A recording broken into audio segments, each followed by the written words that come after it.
What's going on, everyone? It's Jeremy.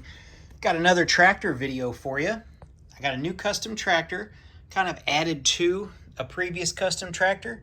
We added a backhoe that's detachable and a new front loader. Kind of give you a look of what it looks like on the farm, how it maybe compare, I guess if you want to call it that, compares to the other tractors that are on the farm. Not really sure of a model. Kind of just did my own thing with this one, really. Here's a look at it with the beehives. If you haven't checked out my beehive videos, check out those. Really interesting little custom beehives that open up, and you can see the honeycomb in there using some of those tiles from, I think those are Minecraft tiles. And then a couple of the clear little 1x1 tile bees you put on flowers and stuff. Anyway, I'll take this over to the table so you guys can take a closer look, and I can show you how it detaches. And you can take the front loader off or the rear backhoe off. So let's take a look. Well, if you've been around my channel, you guys know I love making tractors, custom tractors, maybe tractors I found the instructions off reBrickable.com, or just collecting every single LEGO tractor. So I challenged myself to make a custom tractor that had a loader on the front, and the really challenging part, now that obviously wasn't that hard, the really challenging part was to make a backhoe similar to the tractor that I actually own, that detaches from the tractor. And what I've come up with is this design. I did have to make a couple modifications, so I will end up replacing the rear fenders with this piece, and then our 3-point arms, well, two of our 3-point arms with this. So I did make a couple little, I guess, concessions on it, but I'm happy with this. I am really happy with this. Probably the most complete tractor that I've made from a feature standpoint. So I'll take a closer look. See how that custom bucket's made. That was a challenge. I'm still not totally happy with it. I'm content with it. Let's see our rear. Let's see our levers, our outriggers. Okay, to make this tractor, you do need one special piece, or a couple special pieces. Not really special, just 25, 30 plus years old. I'm talking about that backhoe piece. That piece right there, the turntable with the fingers on it, that allows the backhoe to do that. Now there may be another way to do it, but the other problem you run into is we have no replacement bucket that LEGO stopped making 20-something years ago.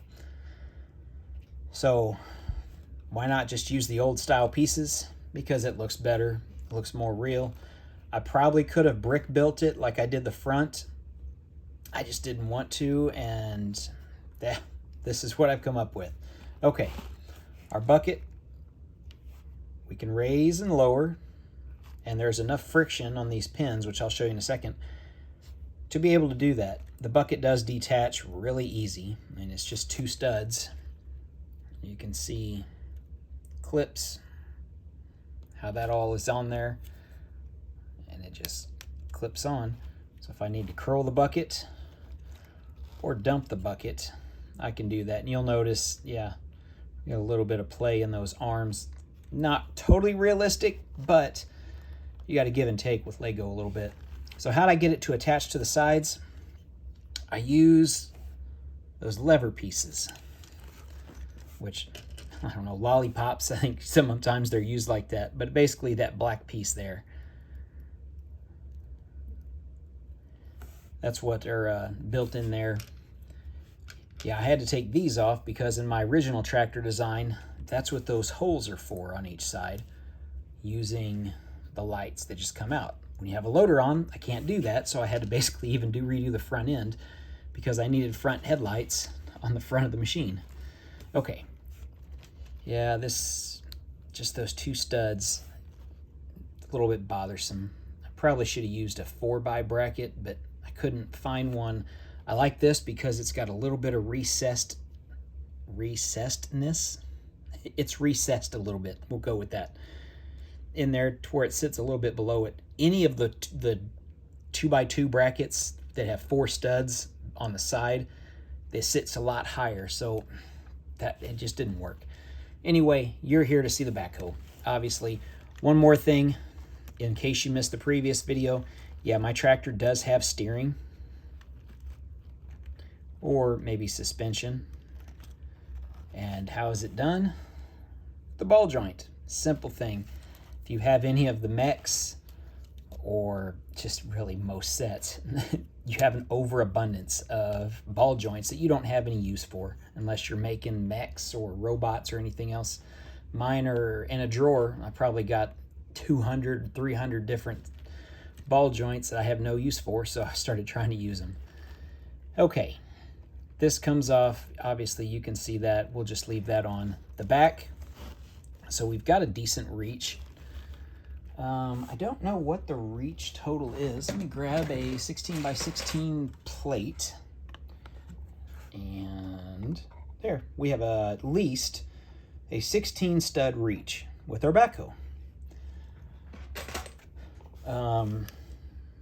Even with the roll bar, the ROPS, semi-realistic. I know most of them are green. The problem is those hinges do not come in green because they're 20-something years old, and even to this day, green is considered more of a commodity, a rarer part than most of the other colors. Well, not most, but it's still considered a rare part. It's kind of up there with the nougat and the gold and the dark tan, dark red, dark brown, olive, sand green, some of those colors. It's still kind of up there with that. But yeah, really limited on the 1980s color scheme, which is why the bucket's yellow. I do have a black bucket though, but I wanted to leave the yellow on there just to make it stand out, because if you put the black bucket in there with the black arms, you start to not be able to see some of the details. You can see our ROPS.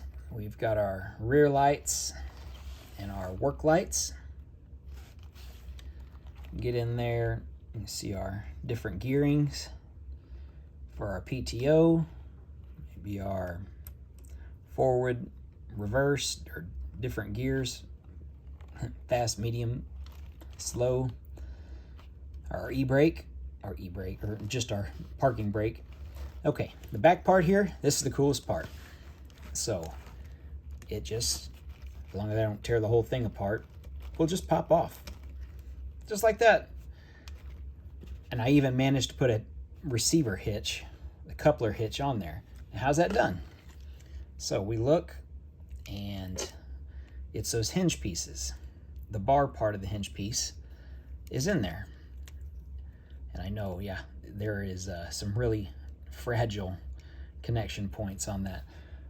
How does that look? So we have this little gap, and that gap is basically to let the ball hitch sit in there, and then you can see our 2 clips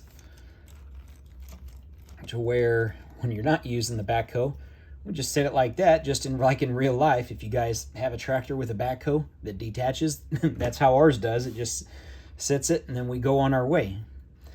But when we're using it, so that's just gonna, those clips are gonna clip right in there, and that's gonna sit right there. And that ball joint actually helps, or this hitch actually helps keep this somewhat in line. Now you can see it will sink a little bit. So yeah, there's a little play just like that, but not much. But that's, yeah. Okay, what happens if you don't have the backhoe piece on and I just want to use it for a regular tractor? Easy enough. So we'll pop that off. Put the outriggers down back here in the corner in case you want to see how to build it. Okay, all I have to do, I basically take the whole end off. Here's what our tractor looks like. And I put the replacement rear end in, but because I've got this back wall, I have to take off my chair seat because it won't fit. And oh yeah, I do have one extra stud on there. So maybe it's too high. Yeah, I do need to take one more off. I thought it was just a little bit easier than what it was. But let me zoom out a little bit. Okay. And pop that off. Put this, there you can see those a little bit easier. Put that on there. Pop that there. Let me get our driver back in. And then the only thing we have to do is take our ROPS and put it back into place. That's about as easy as I could come up with. And then our last thing here, those bars, almost forgot to add this, are 3-point arms. Just connect down there, and it's more for show than anything because I need the longer arms that aren't that angle, but still there. So what do you guys think? Now we've just got the tractor with the loader. If I want to take the loader off, we just pop those two things off. I put my lights in. I can actually take this off and just replace that with the green plate. And then I use this exhaust on the side, right on that stud, to where it would just go right there. But you can see it's not going to stay because of the arms. So that's why we have that design. So it's almost 2 tractors in one, really, if I wanted to go with that. But detachable backhoe, let me know what you think. I'm happy with it. I like the little challenge that I had, and I know it's a piddly little challenge, honestly. It took a little bit longer than what I thought to make it work. If you like doing those little challenges, let me know. I try to add stuff to the farm all the time. That's my biggest thing. It's just trying to make more stuff, new ideas, new small little challenges. It's not all about the big 2, 3, 4, 5, 10,000 piece count sets or builds. Sometimes the little small stuff is what's fun. So with that, thanks for watching, everyone. We'll see you in the next one.